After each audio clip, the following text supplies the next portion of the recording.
Připravil jsem si pro vás 5dílný seriál o tom, na čem jezdím. Jaké používám příslušenství, co oblíkám, jakou používám audio-video techniku a co všechno si balím s sebou na cesty.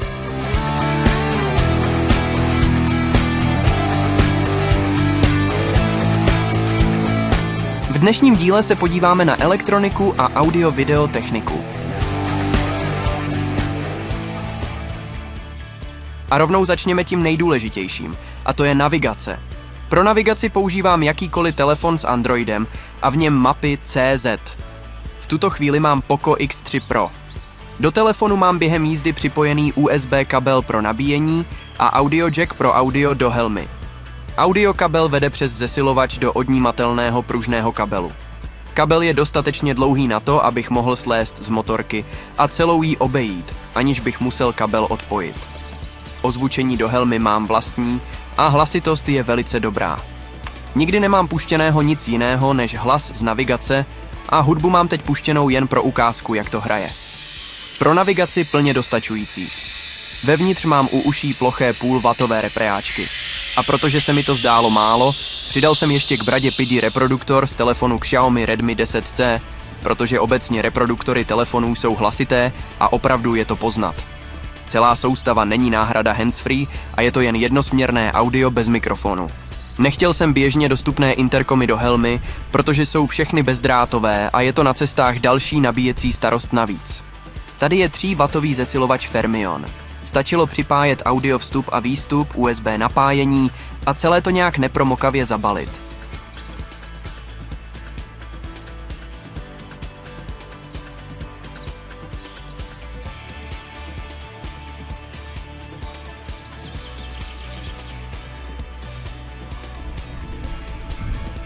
Pro nabíjení používám jakýkoliv adaptér do integrované 12V zásuvky. Podmínkou je, aby měl 2 USB výstupy. Jeden pro nabíjení telefonu a druhý pro napájení zesilovače. A když jsme se před chvílí bavili o helmě, tak skrz ní přejdeme ke kameře. Na helmě mám totiž z AliExpressu nalepovací uchycení na střed brady s paticí pro GoPro adaptér. Tohle vlastně používám pro natáčení za jízdy úplně nejčastěji, protože mám kameru a její tlačítko pro nahrávání hned po ruce a kdykoliv během jízdy si ji můžu zapnout nebo vypnout. A protože GoPro kameru mám jen jednu, tak ji hodně často z helmy sundávám a tak vždy po znovu nasazení musím nastavit ten správný úhel.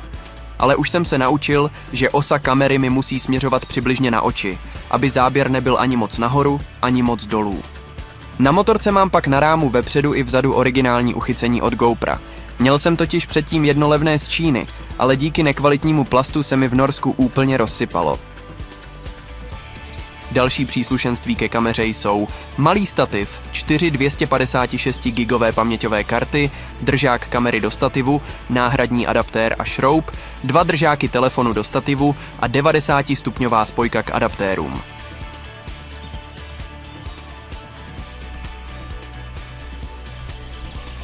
Dále pak z elektroniky powerbanka s 20 000 mAh a se 4 USB výstupy, 2x USB-A, 1 USB-B a 1 USB-C. K tomu několik kabelů s různými koncovkami. Nabíječka na velký telefon. A tady sada náhradních baterií do kamery v podomácku udělaném pouzdře. Modrým nahoru dávám nabité baterky a černým nahoru jsou ty vybité. Mám tak přehled, kolik mi jich ještě zbývá. Nabíječka na 2 GoPro baterky najednou a tohle je už zmiňovaný USB adaptér do 12V zástrčky.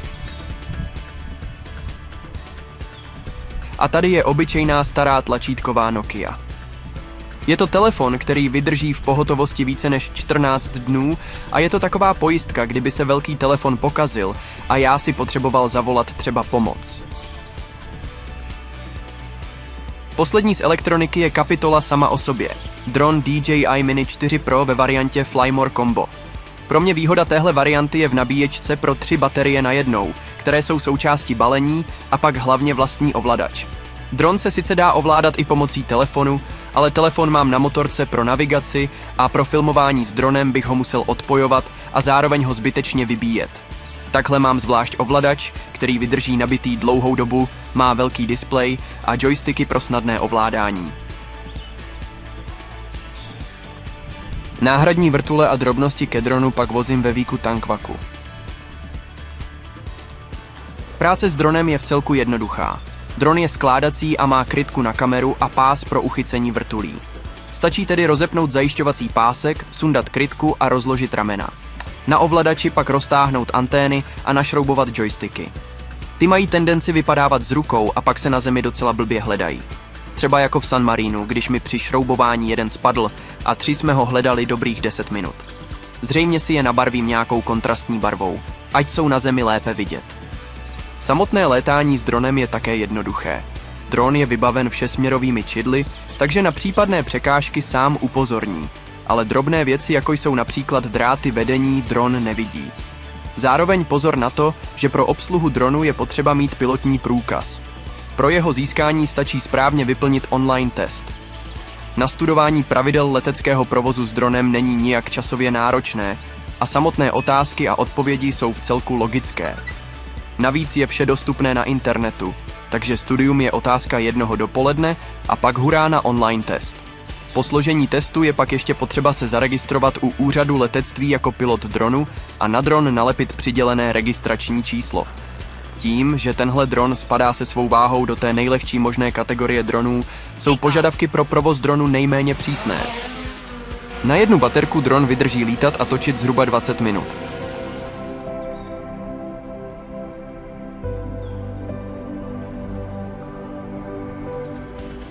Veškerou elektroniku vozím v Tankwaku. Dron i základní věci ke kameře se tam krásně vlezou a vše pro točení mám hned po ruce.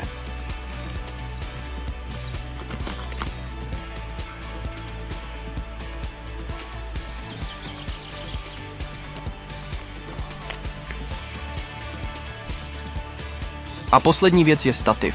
S sebou jej sice nevozím, ale pro točení tohoto miniseriálu jsem ho využil, takže za zmínku stojí.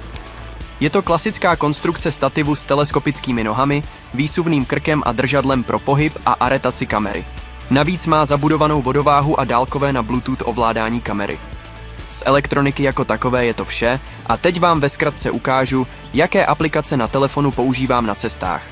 Důležité je nastavit jas telefonu na maximum a vypnout funkci automatického jasu, ať se displej sám během jízdy nestmavuje a ať je navigace pořád stejně dobře čitelná jak ve stínu, tak i na přímém slunci. Pro navigaci používám české mapy CZ, protože jsou prostě nejlepší. A řeknu vám rovnou proč. Podíváme se na srovnání Google Map a map v mapy CZ. Ty oproti Google mají milion detailů, zobrazují všechny možné trasy, a to i pro pěší. Zobrazují budovy, schody, čísla budov a prostě všechno potřebné, ať už pro cestování nějakým prostředkem, tak i pro pěší turistiku. Tam, kde Google mapy mají jen prázdná místa, tak tam v mapy CZ zjistíte, že je klidně nějaká cesta, po které se může jet. Znatelné to bylo v Norsku, kde spousta silnic v Google mapách prostě nebyla. Teď sice mapy CZ přešly na placenou verzi, ale tohle je prostě aplikace must have. Za 250 korun na rok je to pro mě skvělý kup. Sice fungují i bez zaplacení, ale offline mapu tam můžete mít pouze jednu. V premium verzi si stáhnete vše, co potřebujete na celou cestu, a pak vás případná ztráta signálu nepřekvapí.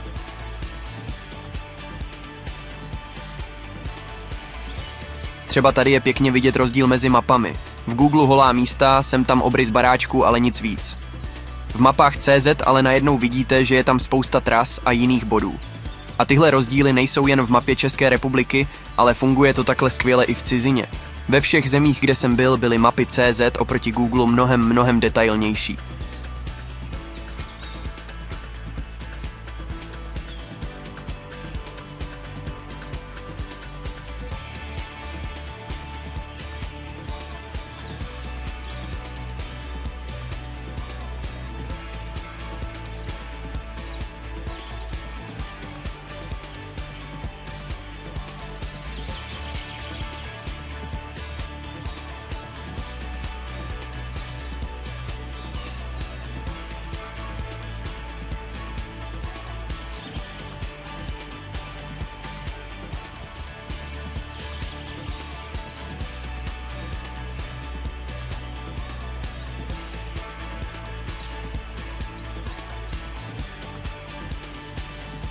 No a k navigaci samotné.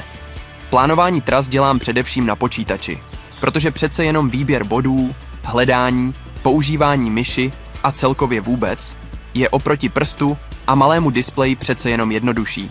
Na počítači si vytvořím složku celého výletu a ten si rozplánuju na jednotlivé dny. Pro cestování na motorce vždycky volím nejkratší trasu, protože se tak vyhnu nudným rychlým přesunům a radši než rovné cesty volím ty nejklikatější. Zatím se mi to vždycky vyplatilo, protože jsem viděl přírodu a krásu, kterou při běžném plánování třeba pro auto úplně vynecháte.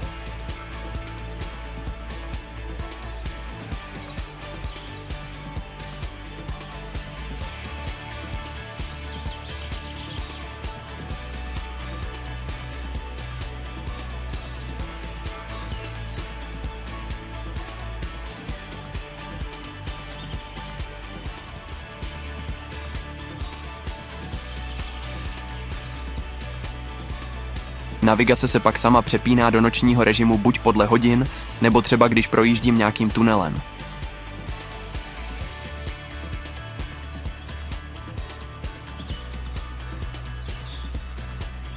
Další aplikace s mapami je Relive. To je aplikace sloužící pro záznam trasy. Sice v navigaci mám rozpis cesty, ale hodněkrát se stává, že je někde nějaká objížďka nebo něco jiného a skutečná trasa tak přestane té naplánované odpovídat. A abych zpětně věděl, kde jsem skutečně jel, tak proto si trasu zaznamenávám tady. Existuje samozřejmě spousta jiných podobných aplikací, ale já si zvolil tuto. Kromě map má i různé statistiky a nakonec vám umí vygenerovat docela pěkné video se záznamem trasy v 3D mapě.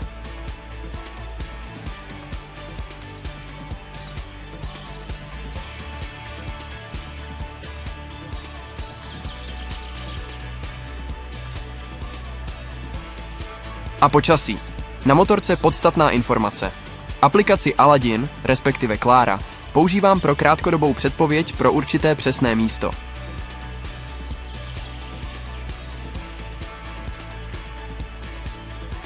Pro přehled aktuálních srážek okolo mě používám Windy. Většinou, když začíná pršet a já potřebuju vědět, kudy se ten déšť ubírá a za jak dlouho asi přejde. Případně kudy bych mohl projet co nejsuší trasou.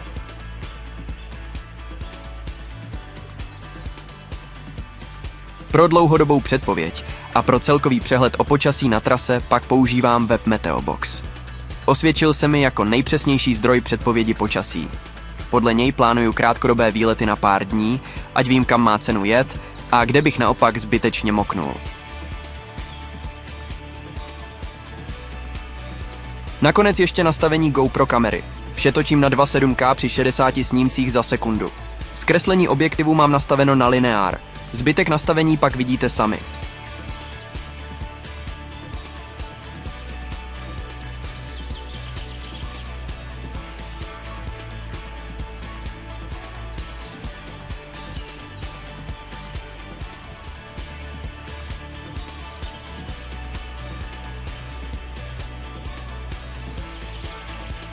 U dronu mám nastaveno maximum 4K při 60 Hz.